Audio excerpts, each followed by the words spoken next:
আমরা আশা করেছিলাম যে এই পরিবর্তনের পরে এই সরকার যারা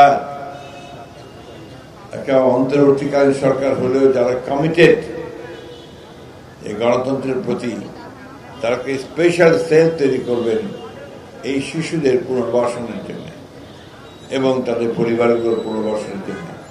তো দুঃখের কথা, আমরা দেখেছি যে সেই ঘটনাগুলো, সেই কাজটি ঘটেনি।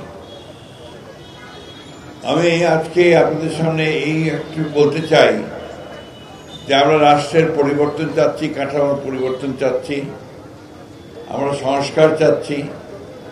কিন্তু সেই সংস্কার, সেই কাঠামো যদি আমার মানুষের সার্বিক উন্নয়নে না আসে, আমাদের এই শিশুদের ভবিষ্যৎকে নির্মাণ করতে সাহায্য না করে, তাদেরকে একটা নিরাপদ সিকিউর জীবন দিতে না পারে, তাহলে সেই সংস্কার কোনো কাজে আসবে বলে আমি মনে করি না।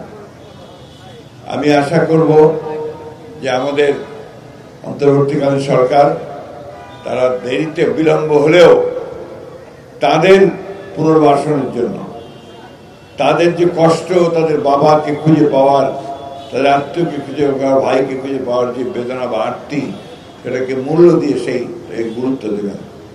একটা কমিশন করা হয়েছে, গুণ কমিশন। সেই গুণ কমিশন এখন পর্যন্ত ওদের একটা রিপোর্ট দাখিল করেছে, কিন্তু তাদের এই যে খোঁজ করা, সেই খোঁজ করার পরে খুব বেশি একটা এগুতে পেরেছে বলে আমার কাছে মনে হয় না। আমরা বক্তব্য বাড়াবো না, এখানে অনেক রৌদ্র, বাচ্চারা কষ্ট পাচ্ছে। আমি এইটুকু কথা দিতে পারি, আগামী নির্বাচনে জনগণের সমর্থনে যদি আমাদের দল নির্বাচিত হতে পারে, তাহলে আমাদের নেতা জনাব তারেক রহমান সাহেব যে কথা দিয়েছেন তিনি এই শিশুদের এবং এই পরিবারগুলোর পুনর্বাসনের জন্য সর্বাত্মক ব্যবস্থা গ্রহণ করবেন, আমরা সেই কথাটা আবার উচ্চারণ করতে চাই। কারণ তিনি ইতিমধ্যে আমাদেরকে দলকে নিয়ে, যে আমরা আপনার বিএনপি পরিবার অথবা মায়ের ডাককে সাথে নিয়ে তিনি কাজ করেছেন। সঠিক মাত্রার কার্বন কম্বিনেশন বৃদ্ধি করে পাইপের ডাক্টিলিটি ও হেভি লোড নেয়ার ক্ষমতা। Falcon MS pipe.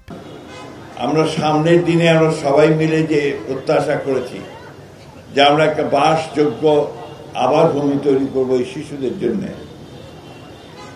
যে শিশুটি এখানে প্ল্যাকার্ড নিয়ে এখনো দাঁড়িয়ে থাকে তার বাবাকে ফিরে পাবার জন্য, আমি জানি না আমরা তার বাবাকে ফেরত দিতে পারবো কিনা, কারণ সে বেঁচে আছে কিনা আমরা জানি না, কিন্তু এইটুকু তো আমরা করতে পারি যে তার ভবিষ্যৎ নির্মাণের জন্য, তার জন্য একটা সুন্দর জীবন হয়, সেই জীবন তৈরি করার জন্য আমরা কাজ করতে পারি।